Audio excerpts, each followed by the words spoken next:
নমস্কার, Assam prime network থেকে আমি ইন্দ্রাণী আপনাদের স্বাগত জানাচ্ছি। খোদ শহর এলাকায় প্রকাশ্য দিনের বেলায় বিদ্যুৎ চুরি করে কোটি কোটি টাকার কাজ করাচ্ছে ঠিকাদার। তাছাড়াও কোনো এডিসি এরিয়া কিংবা প্রত্যন্ত এলাকা নয়, খোদ পৌরসভা তথা শহর এলাকায় বসবাস করেও এলাকাবাসীদের চলাফেরা করার উপযুক্ত রাস্তাঘাট নেই। এলাকায় অ্যাম্বুলেন্স কিংবা অগ্নি নির্বাপক দপ্তরের গাড়ি যাওয়ার মতো রাস্তাও নেই। দীর্ঘ 40 বছর ধরে এলাকাবাসীরা উপযুক্ত রাস্তাঘাটের দাবিতে আন্দোলন করে আসলেও কেউই রাস্তা নির্মাণের উদ্যোগ নেয়নি। অবশেষে রাস্তা নির্মাণের কাজ শুরু হলেও কাজ শুরুর প্রায় 1 মাস সময় অতিক্রান্ত হয়ে যাওয়ার পর কাজ বন্ধ করে দেয় জায়গার মালিক। রীতিমতো রাস্তার উপর বাঁশের বেড়া দিয়ে প্রাচীর তৈরি করে কাজ বন্ধ করে দেয় জায়গার মালিক। সরকার জায়গার মালিককে ন্যায্য মূল্য না দেওয়াতেই এবং জায়গার মালিকের সাথে কোনো ধরনের আলাপ আলোচনা না করাতেই কাজে বাঁধা দিয়েছেন বলে জানান জায়গার মালিক। ঘটনা কৈলাসহরের লংলিরপার এলাকায়। কৈলাসহর পুর পরিষদের 17 নম্বর ওয়ার্ড এলাকায় অবস্থিত লংলিরপার এলাকাটি। এই লংলিরপার এলাকায় 40 পরিবারের বসবাস রয়েছে। লংলিরপার এলাকায় 40 পরিবারের মানুষের চলাচলের জন্য উপযুক্ত কোনো রাস্তাঘাট ছিল না।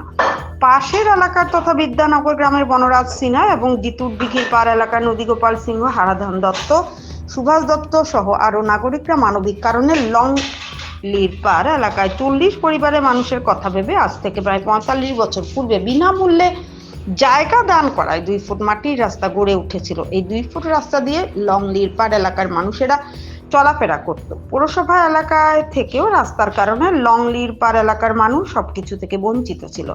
লংলিরপার এলাকায় কোনো ধরনের গাড়ি কিংবা অটোরিকশা অবধি যেতে পারে না। দীর্ঘ 40 বছর ধরে এলাকাবাসীরা উপযুক্ত রাস্তাঘাটের জন্য দাবি করে আসলেও কেউ রাস্তা নির্মাণের উদ্যোগ নেয়নি। অবশেষে সাম্প্রতিককালে পূর্ত দপ্তরের পক্ষ থেকে লংলিরপার এলাকায় রাস্তা নির্মাণের দরপত্র আহ্বান করলে স্থানীয় এক প্রথম শ্রেণীর ঠিকাদার এই রাস্তার কাজের বরাদ্দ পায়। লংলিরপার এলাকায় মোট 615 মিটার রাস্তার কাজের জন্য প্রায় 1.5 কোটি টাকা বরাদ্দ হয়েছে। 1.5 কোটি টাকায় 615 মিটার রাস্তা নির্মাণের সাথে একটি ব্রিজ এবং রিটেইনিং ওয়াল ও ড্রেন স্থাপন করা হবে। প্রায় 10 ফুট প্রশস্ত রাস্তা নির্মাণ করা হবে। ঠিকাদার কাজের বরাদ্দ পাবার পর প্রথমে মাটি ফেলা শুরু করে। চলতি বছরের ফেব্রুয়ারি মাস থেকে কাজের শুরুতে মাটি ফেলার পর পাশের এলাকার বনরাজ সিনহা হঠাৎ করে প্রকাশ্য দিনের বেলায় বাঁশের তৈরি বেড়া রাস্তার উপর বসিয়ে দেন এবং কাজ বন্ধ রাখার জন্য শ্রমিকদের জানিয়ে দেন। দীর্ঘ 40 বছর ধরে উপযুক্ত রাস্তার অভাবে এলাকাবাসীরা নানান দুর্ভোগের শিকার হবার পর অবশেষে রাস্তার কাজ শুরুর পর গোটা এলাকাবাসীরা আনন্দিত হলেও ফের দুশ্চিন্তায় ভুগছেন এলাকাবাসীরা। তবে কাজে বাধা দেওয়ার ব্যাপারে বনরাজ সিনহাকে জিজ্ঞেস করলে উনি জানান যে উনিও চান লংলিরপার এলাকায় রাস্তা নির্মাণ হোক। দীর্ঘ 40 বছর ধরে এলাকাবাসীরা ওনার জায়গার উপর দিয়ে চলাফেরা করছেন। যে জায়গায় রাস্তা নির্মাণ হচ্ছে সেখানে ওনার 71 শতক জায়গা রয়েছে, অথচ দপ্তরের পক্ষ থেকে ওনার সাথে কোনো ধরনের আলাপ আলোচনা না করে, ওনার ঝুট জায়গা একোয়ার না করে কিংবা ওনাকে কোনো ধরনের ক্ষয়ক্ষতি না দিয়ে জোর করে দপ্তর রাস্তা নির্মাণের কাজ শুরু করে দিয়েছে।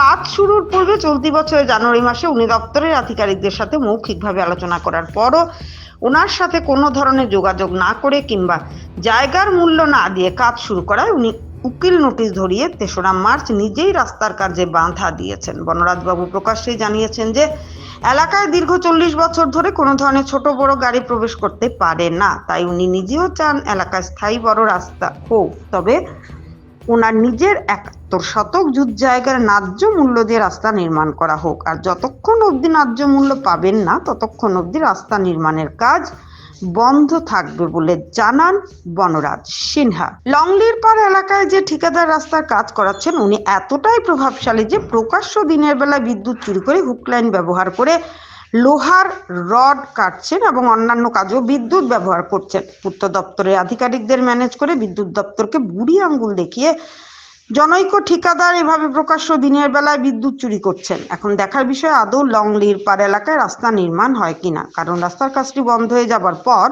পূর্ত দপ্তরের পক্ষ থেকে রাস্তার কাজ পুনরায় শুরু করার জন্য কোনো ধরনের পদক্ষেপ নেয়নি বলে বিশ্বস্ত সূত্রে জানা গেছে। স্থানীয় পূর্ত দপ্তরের উচ্চপদস্থ জনৈক এক আধিকারিকের ভূমিকা নিয়ে অনেকেই প্রশ্ন উঠাতে শুরু করেছেন। ভানুচন্দ্রের রিপোর্ট, আসাম প্রাইম নেটওয়ার্ক।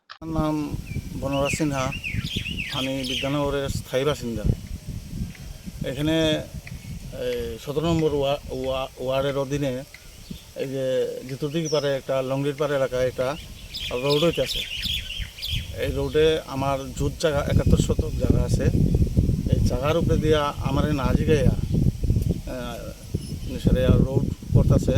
তখন আমি সেরিয়া কইছি যে আপনারা যারা কাজ করতেছেন তারা একটু কন্ট্রাক্টর বা কাউন্সিলরে জানান আমার সাথে আলাপ করণের লেগে। কিন্তু তারা আমার সাথে আলাপ করছে না।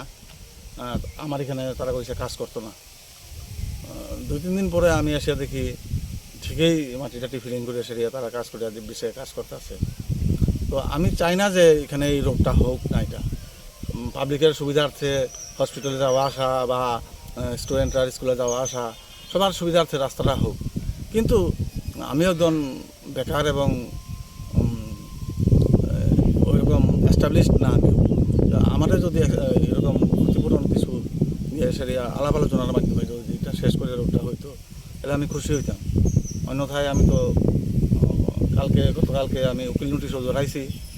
এর আগে অরেলি জানাইছিলাম, অরেলি লাভ হয়েছে না দেখি আমি উকিল নোটিশ দিছি। এখন তো আমি পরিস্থিতি দেখতেছি আমি বাধ্য হবো এখানে বেড়া দিয়া বন্ধ করার লেগে। তো আপনি কি চাইতেছেন? আমি তো কম্পেনসেশন চাইতেছি। দপ্তর কি রাস্তা বানানোর আগে আপনার কোনো ধরনের লিখিত বা মৌখিকভাবে কোনো কিছু না না না না কেউ কিছু জানায়নি।